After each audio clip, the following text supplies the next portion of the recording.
Good morning and welcome, dear students. We are on to the topic Pilgrim at Tinker Creek today. Annie Dillard is the author of this particular prose.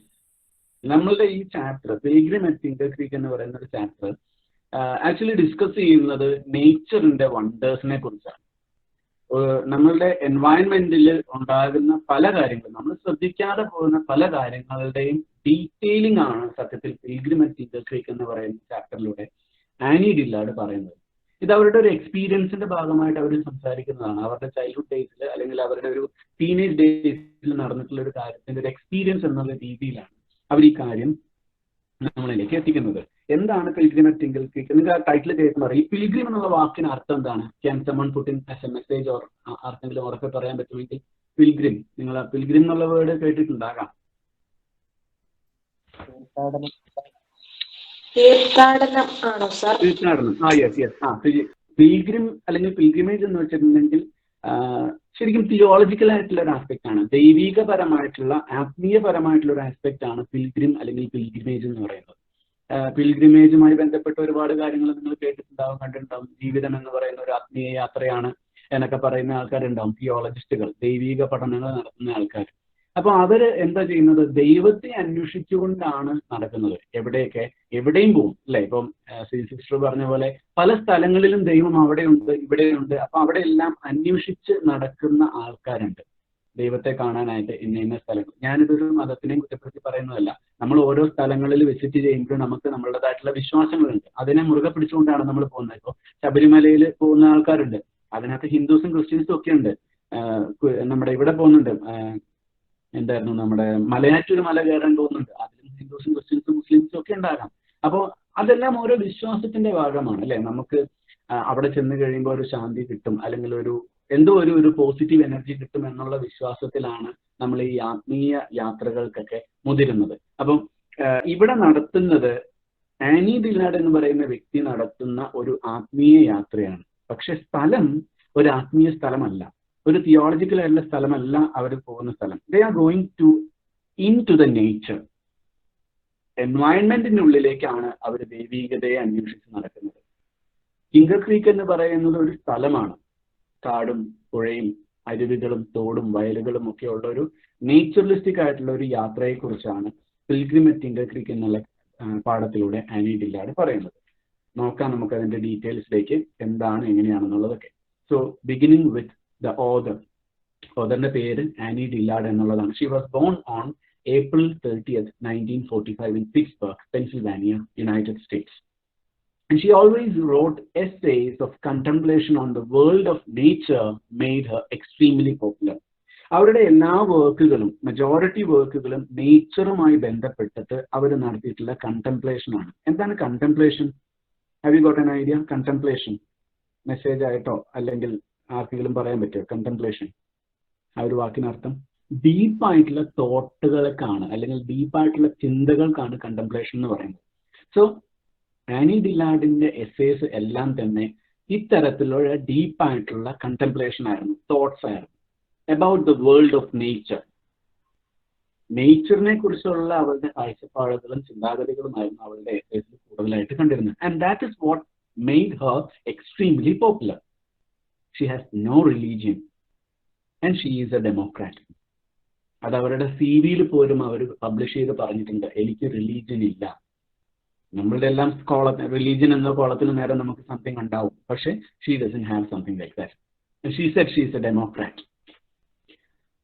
I do not much write a book as sit up with it as a dying friend. I hold its hand and hope it will get better.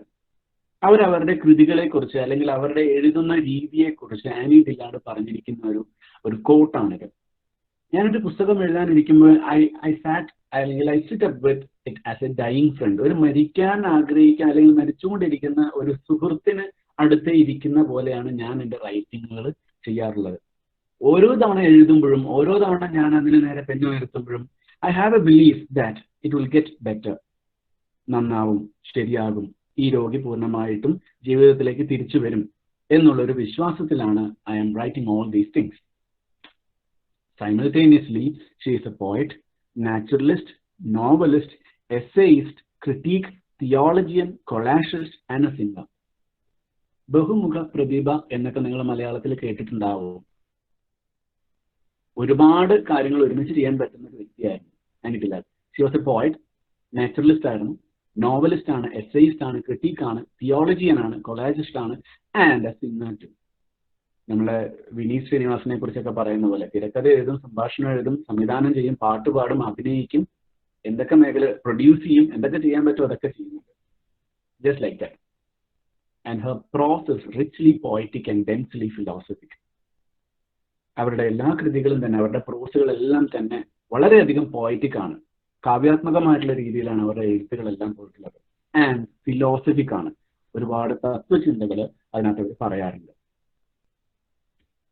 In Pilgrim at Tinker Creek, Dillard looks at the marvels of nature and searches for God. Pilgrim at Tinker Creekനകത്ത് actually Dillard ചെയ്യുന്നത് ദൈവത്തിന്റെ സൃഷ്ടിയെക്കുറിച്ചുള്ള വർണ്ണനകളാണ്, അതിനെക്കുറിച്ചുള്ള ചിന്തകളാണ്. And she is also searching the God, just like a theologian undertaking a pilgrimage into nature. നേച്ചറിലേക്ക് ഒരു വ്യക്തി pilgrimage നടത്തുന്ന പോലെയാണ്, ഒരു തിയോളജിയൻ പിൽഗ്രിമേജ് നടത്തുന്ന പോലെയാണ് അവർ ഈ കൃതി എഴുതിയിരിക്കുന്നത്. She had enjoyed Har very joyous childhood. അവരുടെ ചൈൽഡ്ഹുഡ് അവർ അടിച്ചു പൊളിച്ച് ജീവിച്ചിരുന്ന ഒരു വ്യക്തിയാണ്. അടിച്ചു പൊളിച്ച് in the sense, my mother had given me the freedom of streets as soon as I could say ആ ടെലിഫോൺ നമ്പർ. ഇപ്പൊ നിങ്ങളിൽ പലരും നമ്മളിപ്പോ നേരത്തെ ഡിസ്കസ് ചെയ്ത പോലെ ആനി ഡിലാർഡിനെ സംബന്ധിച്ചിടത്തോളം അവരുടെ പാരന്റ് അവർക്ക് കൊടുത്തിരുന്ന ഫ്രീഡം ഇതായിരുന്നു. വീട്ടിലെ ഫോൺ നമ്പർ, ടെലിഫോൺ നമ്പർ കാണാണ്ട് പറയാൻ പറ്റുന്ന ഒരു സിറ്റുവേഷൻ എത്തിയ ആ ഒരു പ്രായത്തിൽ തന്നെ അവർക്ക് എന്ത് ചെയ്തിരുന്നു? ഫുൾ ഫ്രീഡം കൊടുത്തിരുന്നു. സ്ട്രീറ്റ്സിൽ കൂടെ നടക്കാനും അല്ലെങ്കിൽ എവിടെയെങ്കിലുമൊക്കെ പോകാനും യാത്ര ചെയ്യാനും ഒക്കെ ഉള്ള ഒരു സ്വാതന്ത്ര്യം കൊടുത്തിരുന്നു. Now think about our parents. Okay.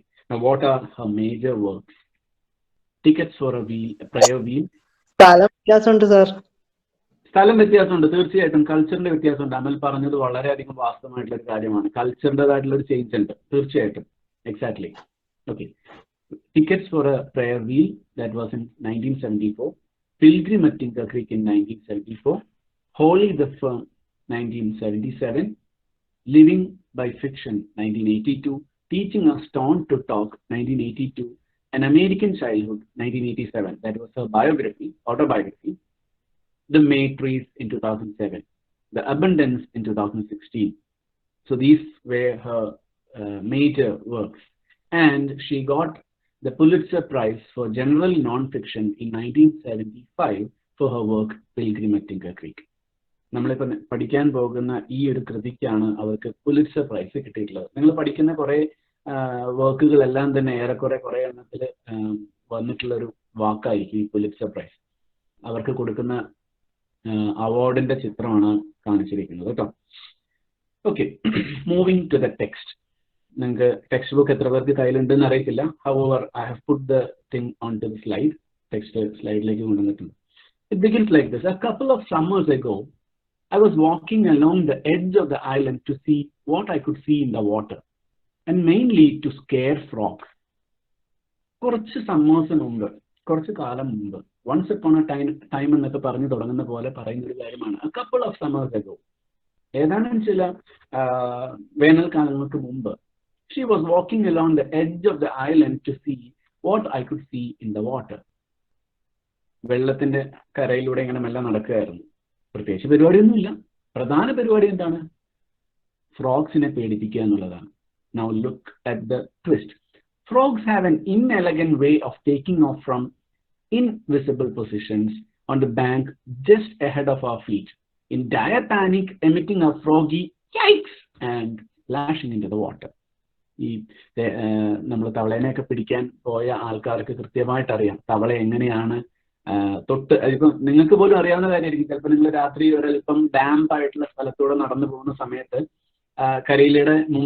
കരിയിലേക്കുള്ളിൽ നിന്ന് നിങ്ങൾ കാല് വെക്കുന്നതിന് തൊട്ട് മുമ്പുള്ള സെക്കൻഡിൽ ഒരു തവള എടുത്ത് ഒരൊറ്റ ചാട്ടായിരിക്കും, കൈ ക്രീക്ക് എന്നുള്ള സൗണ്ട് വഴി. തീർച്ചയായിട്ടും നിങ്ങൾ പേടിച്ചു പോകും അല്ലേ? നമ്മളെല്ലാവരും പെട്ടെന്ന് അങ്ങനെ ഒരു സിറ്റുവേഷൻ വരുന്ന സമയത്ത് ഒന്ന് ഞെട്ടാറുണ്ട്. പക്ഷെ ഇവരിവിടെ പറഞ്ഞിരിക്കുന്നത് എന്താണ്? She wanted to scare the frogs എന്നാണ് അവർ പറഞ്ഞിരിക്കുന്നത്. ഞാൻ നടന്നത് പ്രത്യേകിച്ച് കാര്യമൊന്നും ഉണ്ടായിട്ടില്ല, വെറുതെ ചുമ്മാ ഇന്ന് നടന്നു. mainly to scare the frogs. But who is actually getting scared? ആരാണ് ശരിക്കും പേടിക്കുന്നത്? ആനി ഡിലാർഡ് തന്നെയാണ് ശരിക്കും പറഞ്ഞാൽ പേടിച്ചു പോകുന്നത്. Just like this. Incredibly, this amused me, and incredibly, it amuses me still. കുറച്ചു കാലം മുമ്പ് വരെയും ഇതെന്നെ അമ്യൂസ് ചെയ്തിരുന്നു. Even now, it is amusing me. എന്നെ ആശ്ചര്യപ്പെടുത്തുന്നുണ്ട്. As I walked along the grassy edge of the island, I got better and better at seeing frogs both in and out of the water. ഐലൻഡിന്റെ ഏറ്റവും അങ്ങേയറ്റത്തേക്ക് എത്തുന്തോറും ആയപ്പോൾ എന്ത് സംഭവിച്ചു? കൂടുതൽ ഫ്രോഗ്സിനെ ഞാൻ കാണാൻ തുടങ്ങി. കൂടുതൽ ഫ്രോഗ്സ് ഇങ്ങനെ തെറിച്ച് അങ്ങോട്ടും ഇങ്ങോട്ടൊക്കെ ചാടി പോകുന്നത് കണ്ടു. Both in and out of water. ഈ വെള്ളത്തിനുള്ളിലും വെള്ളത്തിന് പുറത്തും ജീവിക്കാൻ പറ്റുന്ന ജീവികൾക്ക് പറയുന്നൊരു പേരുണ്ട്. എന്താണ് അതിന് പറയാ? ആർക്കെങ്കിലും? Amphibian. Yes, Ave Maria, thank you. So amphibians എന്നാണ് അതിന് പറയാ. കരയിലും വെള്ളത്തിലും ഒരുപോലെ ജീവിക്കാൻ പറ്റും. അപ്പൊ ഫ്രോഗ് അത്തരത്തിലുള്ള ഒരു ജീവിയാണെന്ന് നിങ്ങൾക്ക് അറിയാലോ. സോ കരയിലും വെള്ളത്തിലുമായിട്ട് പല സ്ഥലങ്ങളിലായിട്ട് ഫ്രോഗ്സ് അങ്ങോട്ടും ഇങ്ങോട്ടും തുള്ളുന്നതും തെറിക്കുന്നതും കണ്ടു. And she noticed something. I learned to recognize, slowing down, the difference in texture of light reflected from the mud bank, water, grass or frog. അപ്പൊ കുറച്ചു നേരം ഇങ്ങനെ രാത്രി ഇരുട്ടത്താണ്, അപ്പൊ വെട്ടം ഇച്ചിരി കുറവാണ്. ആ സമയത്ത് ഇങ്ങനെ നടക്കുന്ന സമയത്ത് ആദ്യമൊക്കെ ഇത് ഇലയാണോ മണ്ണാണോ തവളയാണോ എന്ന് തിരിച്ചറിയാൻ ബുദ്ധിമുട്ടുണ്ടായിരുന്നു. പക്ഷേ പിന്നീട് അങ്ങോട്ട് ചെന്നതോറും എനിക്ക് മനസ്സിലാക്കാൻ പറ്റി ഇതിലേതാണ് ഇല, ഇതിലേതാണ് തവള, ഇതിലേതാണ് മണ്ണിന്റെ കൂമ്പാരമായി ഇരിക്കുന്നത് എന്നൊക്കെ. And frogs were flying all around me. At the end of the island, I noticed a small green frog. He was exactly half in and half out of the water, looking like a schematic diagram of an amphibian, and he didn't jump. നിങ്ങൾക്ക് ചിത്രത്തിൽ കാണുന്ന പോലെ ഒരു small green ഫ്രോഗിനെയാണ് Annie ഡിലാർഡ് കാണുന്നത്. പകുതി ഭാഗം വെള്ളത്തിന് പുറത്തും പകുതി ഭാഗം വെള്ളത്തിന് താഴെ. നിങ്ങൾ സയൻസ് വിദ്യാർത്ഥികൾക്കൊക്കെ ഉണ്ടെങ്കിൽ നിങ്ങൾക്ക് അറിയാം, നിങ്ങൾ സ്കീമാറ്റിക് ഡയഗ്രാം, അതായത് ഒരു മൃഗത്തിന്റെ പകുതിയുള്ള ഡയഗ്രാം ഒക്കെ വരയ്ക്കുമ്പോൾ എപ്പോഴും ഒരു പകുതി ഭാഗമല്ലേ കാണുള്ളൂ, ബാക്കി ഭാഗം കാണിക്കത്തില്ല. അപ്പൊ അതുപോലെ വെള്ളത്തിന് പുറമെ പകുതി ഭാഗം ബാക്കി വെള്ളത്തിന് അടിയിലുമായിട്ട് നിൽക്കുന്ന ഒരു പച്ച നിറത്തിലുള്ള തവളയെ കണ്ടു. ചെറുതാണ്. And that frog didn't jump. ആ ഫ്രോഗ് തുള്ളുന്നുണ്ടായില്ല, തെറിക്കുന്നുണ്ടായില്ല, ചാടുന്നുണ്ടായില്ല. He didn't jump. I crept closer. ഞാൻ അടുത്ത് ചെന്നിട്ട് പോലും ആ തവള ചാടുന്നില്ല. At last I knelt on the island's winter-killed grass, lost, dumbstruck, staring at the frog in the creek just 4 feet away. നിങ്ങൾ ആരെങ്കിലും ഇങ്ങനെ തവള പിടിക്കാനായിട്ട് പോയിട്ടുള്ളവർക്ക് കറക്റ്റായിട്ട് അറിയാം, ഒരിക്കലും ഒരു തവളയുടെ 4 അടി അടുത്ത് വരെയൊന്നും നമുക്ക് എത്താൻ പറ്റില്ല. കാരണം അതിന് മുമ്പേ അത് ചാടി പോകും സാധാരണഗതി. പക്ഷെ ഈ തവള മാത്രം ചാടുന്നുണ്ടായില്ല. It was staying still. Even when the speaker is standing just near to it. He was a very small frog with wide, dull eyes. ഒരു വലിയ ഫ്രോഗ് അല്ല, ചെറിയൊരു ഫ്രോഗാണ്. വലിയ കണ്ണുകളുണ്ട്, പക്ഷെ ആ കണ്ണുകളുടെ പ്രത്യേകത സൂചിപ്പിച്ചിട്ടുണ്ട് ഡൾ ആയിട്ടുള്ള ഐസാണ്. ഒട്ടും ജീവനില്ലാത്ത ഐസായിരുന്നു. And just as I looked at him, he slowly crumpled and began to sag.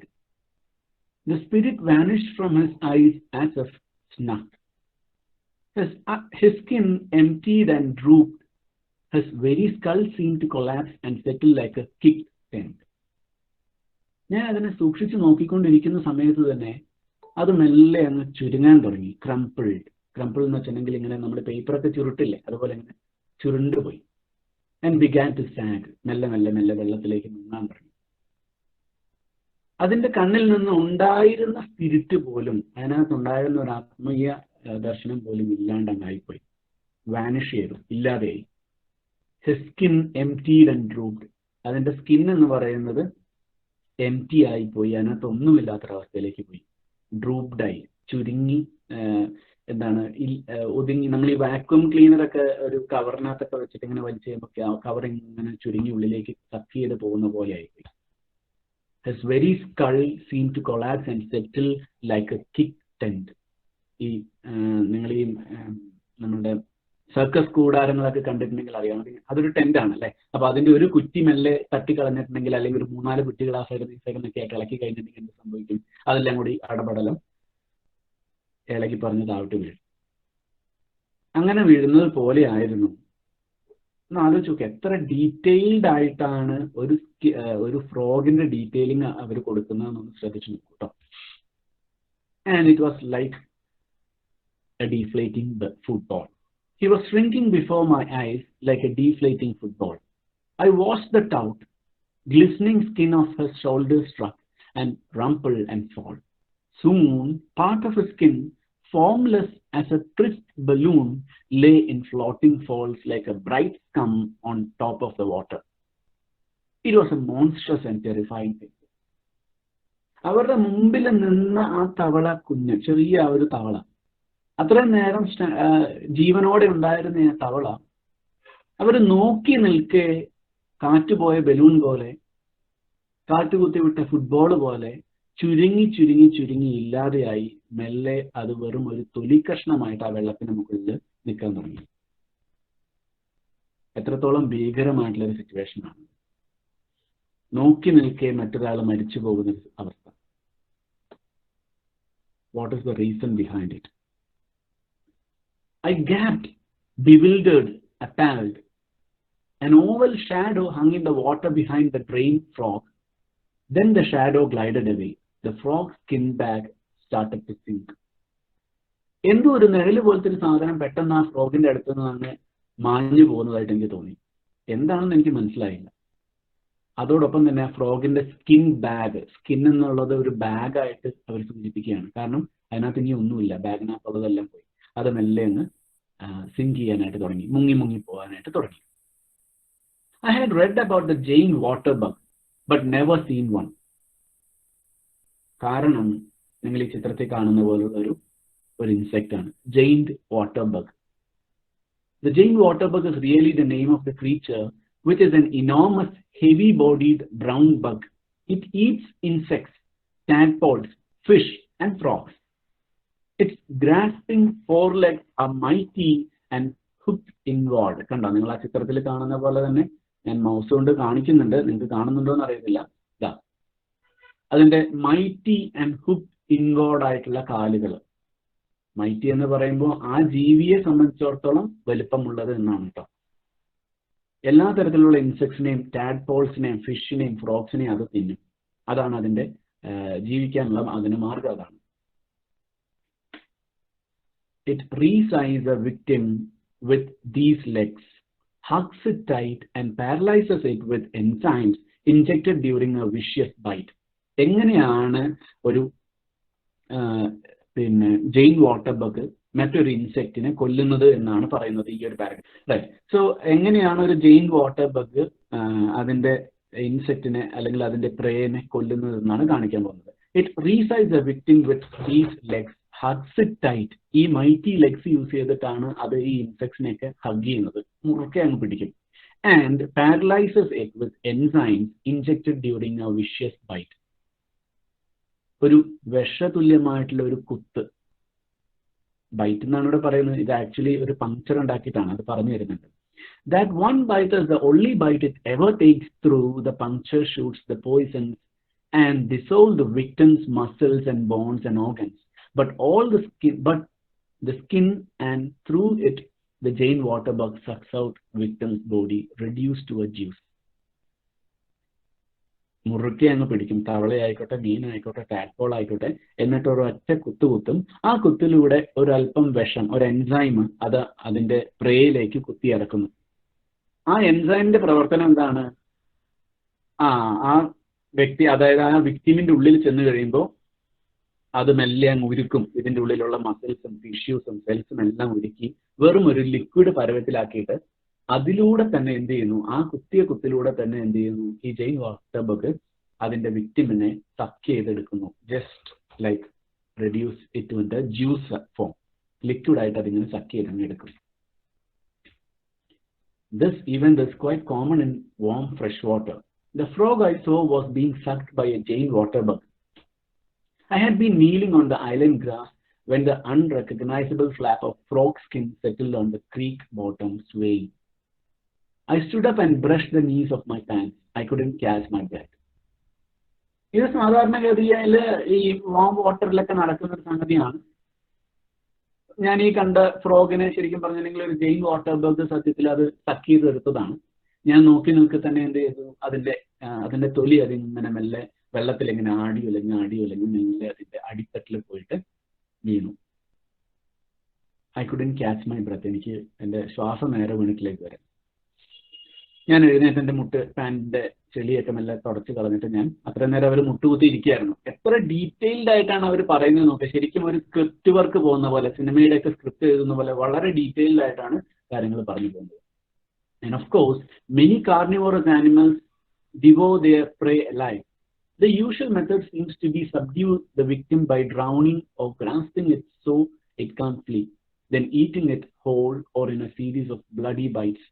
Frogs eat everything whole, stuffing prey into their mouths with their tongues.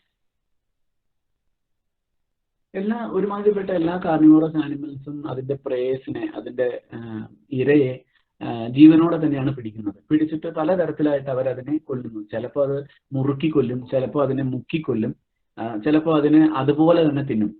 ഫ്രോക്സിന്റെ example പറഞ്ഞിട്ടുണ്ടെങ്കിൽ ഫ്രോക്സ് എന്ത് തിന്നിട്ടുണ്ടെങ്കിൽ അതിനെ ആ ജീവനെ അപ്പാടെ അതിന്റെ വായിലേക്ക് വിഴുങ്ങുകയാണ് ചെയ്യാറ്. എന്നിട്ട് അത് നല്ല അവിടെ നിന്ന് ചവച്ചുകൊണ്ടിരിക്കും. People have seen frogs with their wide jaws so full of live dragonflies they couldn't close them. Ants don't even have to catch their prey in the spring. They swarm over newly hatched featherless birds, the nest, and eat them tiny bite by bite. ഓരോ ജീവികളും ഓരോ തരത്തിലാണ് അതിന്റെ ഇരയെ കൊല്ലുന്നത്. ഉറുമ്പുകളെ സംബന്ധിച്ചിടത്തോളം നോക്കുന്ന സമയത്ത് അവർക്ക് യാതൊന്നും ചെയ്യേണ്ട കാര്യമില്ല. ഇരയെ പിടിക്കേണ്ട പോലും കാര്യമില്ല. ഈ സ്പ്രിംഗ് ടൈം ആവുന്ന സമയത്ത് ന്യൂലി ഹാച്ച്ഡ് ആയിട്ടുള്ള, മുട്ട വിരിഞ്ഞ് പുറത്തു വരുന്ന ഫെദർലെസ് ആയിട്ടുള്ള ബേർഡ്സ്, രോമം ഒട്ടുമില്ലാത്ത, ഫെദർ ഒട്ടുമില്ലാത്ത ബേർഡ്സിന്റെ നെസ്റ്റിൽ കയറിയിട്ട് അതിനെ മെല്ലെ മെല്ലെ മെല്ലെ തിന്ന് ഓരോ ബൈറ്റായിട്ട് മെല്ലെ മെല്ലെ മെല്ലെ കഴിച്ചാൽ മതി. കാരണം ഫെദർ ഇല്ലാത്തത് കൊണ്ട് ഉറുമ്പുകളിൽ നിന്നുള്ള സംരക്ഷണം ആ ജീവിക്ക് ഉണ്ടാവില്ല, ആ ബേർഡ്സിന് ഉണ്ടാവില്ല. മാത്രമല്ല അതിന് പറക്കാനും അറിയത്തില്ല. മുട്ട വിരിഞ്ഞ് ഇറങ്ങിയതല്ലേ ഉള്ളൂ അതുപോലെ. അപ്പോൾ ഉറുമ്പുകളാണെങ്കിൽ അങ്ങനെ, ഫ്രോഗ്സ് ആണെങ്കിലോ വെറുതെ നാവ് നീട്ടി മുമ്പിൽ കൂടെ പോകുന്ന പ്രാണീനെയും എന്തിനെയാണെങ്കിലും അത് നാവ് നീട്ടി ഒരൊറ്റപ്പിടുത്തം പിടിക്കും, വായിലേക്ക് വെക്കും, തിന്നും. Now what is happening? Why is this happening? Every live thing is a survivor on a kind of extended emergency pivot. But at the same time, we are also created. എല്ലാ ജീവനുള്ള വസ്തുവും എന്ന് പറയുന്ന ഒരു സർവൈവർ ആണ്. നിലനിൽപ്പിന് വേണ്ടിയിട്ടാണ് ഓരോ ജീവനുള്ള വസ്തുവും ഓരോ കാര്യങ്ങളും ചെയ്യുന്നത്. But at the same time we are also created. അതേസമയം നമ്മളും ക്രിയേറ്റ് ചെയ്യപ്പെട്ടതാണ്. ഇപ്പോൾ ബിബ്ലിക്കലായിട്ടുള്ള വിശ്വാസം അനുസരിച്ച് it was God who created human beings, അല്ലെങ്കിൽ എല്ലാ ആനിമൽസിനെയും ഉണ്ടാക്കിയിരിക്കുന്നത് ഗോഡാണ്. അത് ബിബ്ലിക്കലായിട്ടുള്ളൊരു റെഫറൻസ് ആണ്. ഓരോ വിശ്വാസത്തിലും ഓരോ തരത്തിലാണ് ഹ്യൂമൻ ബീങ്സിനെയും ഉണ്ടാക്കിയിരിക്കുന്നത് തന്നെയാണ് മൃഗങ്ങളെയും. In the Quran, Allah asks, "The heaven and the earth and all in between, thinkest thou I made them in jest?" ഖുറാനിൽ അള്ളാഹു ചോദിക്കുന്ന ഒരു ചോദ്യം ഇങ്ങനെയാണ്: "The heaven and the earth and all in between, thinkest thou I made them in jest?" സ്വർഗവും ഈ ഭൂമിയും ഇതിനിടയിലുള്ളതെല്ലാം തന്നെ നീ വിചാരിക്കുന്നുണ്ടോ ഞാനത് വെറുതെ ഉണ്ടാക്കിയതാണെന്ന്? It's a good question. What do we think of the created universe, spanning an unthinkable void with an unthinkable profusion of forms? If the Jane Waterbug was not made in jest, was it then made in earnest? എന്തിനാണ് ഓരോ ജീവിയെയും ഉണ്ടാക്കിയിരിക്കുന്നതെന്നാണ് നിങ്ങൾ വിചാരിക്കുന്നത്, നിങ്ങൾ ചിന്തിക്കുന്നത്? വെറുതെ ഉണ്ടാക്കിയതെന്നാണോ ചിന്തിക്കുന്നത്? അപ്പൊ ഈ വാട്ടർബഗിനെയും വെറുതെ ഉണ്ടാക്കിയതാണോ? അതെയോ എന്തെങ്കിലും ഇത് ഉണ്ടാക്കിയതിന് എന്തെങ്കിലും പ്രത്യേകിച്ച് കാരണം ഉണ്ടായിരുന്നോ?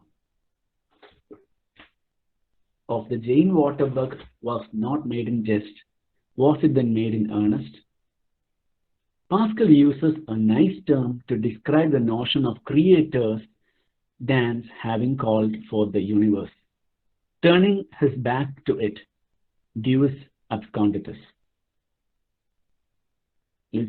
Pascal എന്ന് പറയുന്ന വ്യക്തി കൊടുത്തിരിക്കുന്ന ഒരു ഡെഫിനേഷനാണ് ദൈവം എപ്പോഴൊക്കെയാണോ, ക്രിയേറ്റർ എപ്പോഴൊക്കെയാണോ ലീവ് എടുത്ത് മാറി നിന്നിട്ടുള്ളത്, I was just kidding, creator എപ്പോഴാണോ യൂണിവേഴ്സിന് നേരെ പുറംതിരിഞ്ഞു നിന്നിട്ടുള്ളത്, അങ്ങനെയുള്ള ഒരു സിറ്റുവേഷനെ കുറിച്ച് പാസ്കൽ കൊടുത്തിരിക്കുന്ന ഒരു ഡെഫിനിഷനാണ് ഡിയൂസ് എബ്സ്കോണ്ടറ്റസ്, ഗോഡ് ഇസ് മിസ്സിംഗ്. നിങ്ങൾക്ക് ഇടത് ഭാഗത്തായിട്ട് കാണുന്ന ചിത്രം നിങ്ങൾക്ക് കാണാം. ഇത് ആക്ച്വലി ജീസസ് ക്രൈസ്റ്റിനെയാണ് ഉദ്ദേശിച്ചിരിക്കുന്നത്. കാരണം കണ്ടില്ലേ, ക്രോസ് ഉണ്ട്, ക്രോസിൽ ആണിയടിക്കപ്പെട്ടിട്ടുള്ള രീതിയിൽ ക്രിസ്തുവിനെയാണ് കാണുന്നത്. പക്ഷെ അതേസമയം ആ ക്രിസ്തുവിനെ മൊത്തമായിട്ട് കാണുന്നില്ല അല്ലേ, അവിടെ ഒരു തുണി വെച്ച് ഇങ്ങനെ മറച്ചിരിക്കുകയാണ്. എന്താണ് പറയുന്നത്? ദൈവത്തെ കാണുന്നില്ല, ദൈവം is missing, God is missing. ഇപ്പൊ ദൈവം ക്രിയേറ്റർ ഈ യൂണിവേഴ്സിന് നേരെ പുറംതിരിഞ്ഞ് നിൽക്കുന്ന അവസ്ഥയ്ക്ക് പാസ്കൽ കൊടുത്തിരിക്കുന്ന ഡെഫിനിഷനാണ് Deus absconditus. Is this what we think happened? God missing ആയതാണോ നേരത്തെ നമ്മൾ കണ്ട എക്സാമ്പിൾ? ശരിക്കും പറഞ്ഞാൽ ദൈവം തന്നെയല്ലേ, അല്ലെങ്കിൽ ഗോഡ് തന്നെയല്ലേ, ക്രിയേറ്റർ തന്നെയല്ലേ ഈ ഫ്രോഗിനെയും ഉണ്ടാക്കിയിട്ടുള്ളത്? പിന്നെ എന്തുകൊണ്ട് ഫ്രോഗ് പ്രേ ആയിപ്പോയി ഈ ചെറിയ ഇൻസെക്റ്റിന് മുമ്പിൽ? ഇത്തരത്തിലുള്ള സിറ്റുവേഷൻ നമ്മളുടെ ലൈഫിൽ ഒരുപാടുണ്ട് അല്ലെ. നമ്മളുടെ ലൈഫിൽ നമ്മൾ മുമ്പോട്ട് പോകുന്ന സമയത്തൊക്കെ നമുക്ക് പലപ്പോഴും തോന്നിയിട്ടുണ്ട്, എന്തുകൊണ്ട് ക്രിയേറ്റർ എന്നെ ഒഴിവാക്കി, എന്നെ മാറ്റി നിർത്തിയിരിക്കുന്നു, എനിക്ക് വേണ്ട സപ്പോർട്ട് തരുന്നില്ല, ഞാനും ഒരു മനുഷ്യനല്ലേ, എന്നെ എന്തുകൊണ്ടാണ് തിരിഞ്ഞു നോക്കാത്തത്?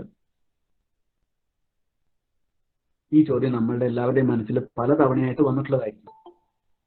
സോ ഇവിടേക്കാണ് നമ്മൾ വരുന്നത്, ഈ ഒരു പോയിന്റിലേക്കാണ് നമ്മൾ വരുന്നത്. ദൈവം മാറി നിന്നതാണോ? നിങ്ങൾ പാഷൻ ഓഫ് ദ ക്രൈസ്റ്റ് എന്ന് പറയുന്ന സിനിമ കണ്ടിട്ടുണ്ടെങ്കിൽ, അല്ലെങ്കിൽ ക്രിസ്ത്യൻസ് ആയിട്ടുള്ള ഈ കൂട്ടത്തിലുള്ളവർക്ക് അറിയാം, ജീസസ് ക്രൈസ്റ്റിനെ ക്രൂസിഫിക്കേഷൻ നടത്തുന്ന സമയത്ത് even God himself, Jesus Christ himself calls upon to the earth, heaven, and ask, എന്റെ ദൈവമേ എന്നെ നീ കൈവിട്ടതെന്ത്? Why are you leaving me behind? എന്നെ എന്തെന്ന് നീ മാറ്റി നിർത്തി? ജീസസ് ക്രൈസ്റ്റ് ശരിക്കും പറഞ്ഞിട്ടുണ്ടെങ്കിൽ ഗോഡിന്റെ സണ്ണാണല്ലോ, സൺ ഓഫ് ഗോഡ് ആണെന്നാണ് പറയുന്നത്. അപ്പൊ അങ്ങനെയാണെങ്കിൽ എന്നെ പോലും എന്തിനു നീ ബലിയാടാക്കി മാറ്റി നിർത്തി എന്ന് ജീസസ് ക്രൈസ്റ്റും ചോദിക്കുന്നുണ്ട്. Was the sense of it there, and God absconded with it, like a wolf who disappears round the edge of the house with a thanksgiving turkey. ഈ താങ്ക്സ്ഗിവിംഗ് ടർക്കി എന്ന് പറയുന്നത് ആക്ച്വലി ഒരു യൂസേജ് ആണ്. സത്യത്തിൽ ഈ നമ്മുടെ നാട്ടിലൊക്കെ ആണെങ്കിൽ അതിന് കൊയ്ത്തുത്സവം എന്നൊക്കെയാണ് പറയാറുള്ളത് പൊതുവെ. അതായത് നമ്മൾ ഒരു വർഷക്കാലം നമുക്ക് കിട്ടിയിട്ടുള്ള എല്ലാ സമ്പാദ്യങ്ങളുടെയും നന്ദി സൂചകമായിട്ട് ദൈവത്തിന് അല്ലെങ്കിൽ ക്രിയേറ്ററിന് നമ്മൾ തിരികെ നൽകുന്ന ഒരു ദിവസമാണ് താങ്ക്സ്ഗിവിംഗ് ഡേ എന്ന് പറയും. അപ്പോൾ അവിടെ ഈ കൾച്ചറിൽ, അമേരിക്കൻ കൾച്ചറിൽ പറയുമ്പോൾ അവർ സാധാരണഗതിയിൽ ഒരു ടർക്കി കോഴിയില്ലേ, ടർക്കി കോഴീനെയാണ് ദൈവത്തിന് ദാനമായി നൽകാൻ വെച്ചിട്ടുണ്ടാവുക. അപ്പൊ ഇവിടെ ഒരു എക്സാമ്പിൾ പറയാണ്, ഈ താങ്ക്സ് ഗിവിങ്ങിന് വേണ്ടി വെച്ചിരുന്ന ടർക്കി കോഴീനെ കൊണ്ട് ഒരു വൂൾഫ്, ചെന്നായി പെട്ടെന്ന് ഡിസപ്പിയർ ചെയ്യുന്നത് പോലെയല്ലേ, അതായത് ദൈവത്തിന് വെച്ച സാധനത്തിൽ നിന്ന് തന്നെ തട്ടിക്കൊണ്ടു പോകുന്ന ഒരു അവസ്ഥയല്ലേ സംഭവിക്കുന്നത്? അത് തന്നെയല്ലേ ഇവിടെയും സംഭവിച്ചത്. God is subtle. Einstein said, ഇത് മറ്റൊരാളുടെ കാഴ്ചപ്പാടാണ്. ഐൻസ്റ്റീന്റെ കാഴ്ചപ്പാടിനകത്ത് he says that God is subtle but not malicious. Malicious എന്താ? നിങ്ങൾ കമ്പ്യൂട്ടേഴ്സും മൊബൈൽ ഫോൺസും ഒക്കെ ഉപയോഗിക്കുന്നതാണല്ലോ. അപ്പൊ ഈ മലീഷ്യസ് എന്നുള്ള ടേം നിങ്ങൾ കണ്ടിട്ടുണ്ടാവും. മലീഷ്യസ് സോഫ്റ്റ്വെയർ ഫൗണ്ട് അല്ലെങ്കിൽ മലീഷ്യസ് എക്സിക്യൂഷണൽ ഫയൽ ഫൗണ്ട് എന്നൊക്കെ കാണും. എന്താണ് മലീഷ്യസ്? സംതിങ് ഈവിൾ അല്ലെങ്കിൽ സംതിങ് വിച്ച് ഇസ് ഹാംഫുൾ, മറ്റുള്ളവർക്ക് മോശം അല്ലെങ്കിൽ ദോഷം ചെയ്യുന്നത് മലീഷ്യസ്. സോ ഗോഡ് എന്ന് പറയുന്നത് സട്ടിലാണ്. എന്താണ് സട്ടിൽ എന്ന് വെച്ചിട്ടുണ്ടെങ്കിൽ? വളരെ കാമാണ്, വളരെ ക്വയറ്റാണ്, ഒതുങ്ങി നിൽക്കുന്ന ഒരു സംഗതിയാണ്. അപ്പൊ ഗോഡിനെ കുറിച്ച് ഐൻസ്റ്റീൻ പറയുന്നത് ഗോഡ് ഇസ് സട്ടിൽ. ചില സമയത്ത് അനങ്ങാണ്ടിരിക്കും, പക്ഷേ it is not malicious. Again, Einstein said that nature conceals a mystery by means of a essential grandeur, not by cunning. Einstein തന്നെ വീണ്ടും പറയുന്നു, നേച്ചർ എന്ന് പറയുന്നത് അതിന്റെ മിസ്റ്ററി, അതിന്റെ മിസ്റ്ററി എല്ലാം തന്നെ എന്ത് ചെയ്യുന്നു? ഒളിപ്പിച്ചു വെക്കുന്നുണ്ട്. പക്ഷെ ആ ഒളിപ്പിച്ചു വെക്കുന്ന മിസ്റ്ററി എന്ന് പറയുന്നത് എന്താണ്? അതിന്റെ ഗാംഭീര്യമാണ്, അതിന്റെ എസെൻഷ്യൽ ആയിട്ടുള്ള ഗ്രാൻഡ്യൂർ ആണ്. Not by her cunning. ഒന്നും കണ്ണിങ് ആയിട്ട് നേച്ചർ ഒളിപ്പിച്ചു വെക്കുന്നില്ല. Nature conceals a mystery by means of an essential grandeur, not by her cunning. It could be that God has not absconded but spread, as our vision and understanding of the universe have spread. to a fabric of spirit and sense so grand and subtle, so powerful in a new way that we can only feel blindly of its him. ഒരുപക്ഷെ God abscond ചെയ്തതല്ല, മുങ്ങിയതല്ല സത്യത്തില്. But what God has actually spread, എല്ലായിടത്തുമായി spread ചെയ്ത് കിടക്കുന്ന ഒന്നാണ് God. Just like we have our vision about universe, which is actually spread. യൂണിവേഴ്സിനെ കുറിച്ചുള്ള നമ്മുടെ വിഷൻ എന്ന് പറയുന്നത് വളരെ വാസ്റ്റ് ആയിട്ടുള്ള ഒരു സാധനമാണ് യൂണിവേഴ്സ്. നമുക്ക് അതിന്റെ എന്തൊക്കെ പറയാൻ പറ്റും, എന്തൊക്കെ അറിയാൻ പറ്റും. നമ്മൾ പഠിച്ചിട്ടുള്ളതും വായിച്ചിട്ടുള്ളതും കേട്ടിട്ടുള്ളതുമായിട്ടുള്ള കാര്യങ്ങൾ മാത്രമേ നമുക്ക് അറിയുള്ളൂ യൂണിവേഴ്സിനെ കുറിച്ച്. നമുക്കറിയാത്തതായിട്ട് ഒരുപാട് കാര്യങ്ങളുണ്ട്. ഗോഡ് എന്ന് പറയുന്നതും അതുപോലെയാണ്. അത് സ്പ്രെഡ് ചെയ്ത് കിടക്കുന്നതാണ്, അല്ലാതെ മുങ്ങിയതല്ല, അബ്സ്കൗണ്ട് ആയതല്ല. So powerful in a new way that we can only feel blindly of its him. നേച്ചറും ഗോഡും ഒരുപോലെ സ്പ്രെഡ് ചെയ്ത് കിടക്കുന്നതാണ്. നമുക്കൊരിക്കലും അതിന്റെ ആഴങ്ങളിലേക്ക് ഒരുപാട് എത്താൻ സാധിച്ചിട്ടില്ല. നമുക്ക് ആകെ ഫീൽ ചെയ്യാൻ പറ്റുന്നത് ബ്ലൈൻഡ്ലി, വളരെ ബ്ലൈൻഡ് ആയിട്ട് അതിനകത്തുള്ളത് നമുക്ക് മനസ്സിലാക്കാനേ ഫീൽ ചെയ്യാനേ നമുക്ക് പറ്റത്തുള്ളൂ. In making the thick darkness a swarding band for the sea, God set bars and doors and said, hitherto shall thou come, but no further. But have we come even that far? Have we rowed out to the thick darkness? Or are we all playing pinochle in the bottom of the boat? Boundary വെച്ചിട്ടുണ്ട്, അതാണ് set bars and doors എന്നോട് പറഞ്ഞിരിക്കുന്നത്. അതിര് വെച്ചിട്ടുണ്ട് കടലിനോട്. കരയിലേക്ക് ഇവിടം വരെ നിനക്ക് വരാം, അതിനപ്പുറത്തേക്ക് വരാൻ പാടില്ല. ഈ ചോദ്യം നമ്മളോടാണ്. But have we come even that far? നമ്മൾ ഇതിന് എവിടം വരെ ചെന്നിട്ടുണ്ട്? നേച്ചറിലേക്ക് നമ്മൾ ഇതിലെ എത്രത്തോളം ചെന്നിട്ടുണ്ട്? അപ്പൊ ഇതിന് തൊട്ട് മുമ്പുള്ള സിറ്റുവേഷൻ ഒന്ന് ആലോചിച്ച് നോക്കണം. നേച്ചറിനെയും ഗോഡും ഒന്നാണ് എന്നുള്ള കാര്യം പറഞ്ഞു വെച്ചു, എന്നിട്ടാണ് ചോദിക്കുന്നത് ഗോഡിലേക്ക്, നേച്ചറിലേക്ക് നിങ്ങൾ എത്രത്തോളം എത്തിയിട്ടുണ്ട്? അതിന്റെ തിക്ക് ഡാർക്ക്നെസ്സിലേക്ക് നിങ്ങൾ എത്രത്തോളം പോയിട്ടുണ്ട്? Or are we all playing pinochle in the bottom of the boat? ബൈബിളിനകത്തൊരു കഥയുണ്ട്, യോന എന്ന് പറയുന്ന ഒരു വ്യക്തിയെ കുറിച്ച് ഒരു കഥയുണ്ട്. ഇത്രയും പ്രശ്നങ്ങൾ ഈ ലോകത്തൊക്കെ നടക്കുന്ന സമയത്ത്, ഇത്രയും കാര്യങ്ങൾ ഈ ലോകത്തൊക്കെ നടക്കുന്ന സമയത്ത് നിങ്ങൾ ഈ ലോകത്തെക്കുറിച്ച് ഇത്രയും ചിന്തിച്ചിട്ടുണ്ടോ? നിങ്ങൾ ദൈവത്തെക്കുറിച്ച് ഇത്രയും ചിന്തിച്ചിട്ടുണ്ടോ? നിങ്ങൾ അതിന്റെ തിക്കായിട്ടുള്ള ഡാർക്ക്നെസ്സിലേക്ക് കടന്നു പോയിട്ടുണ്ടോ? Or are we all playing pinochle in the bottom of the boat? അതെയോ നിങ്ങൾ ഇപ്പോഴും യോനയെ പോലെ ഒളിച്ചിരുന്ന് ചീട്ട് കളിച്ചുകൊണ്ടിരിക്കുകയാണ്?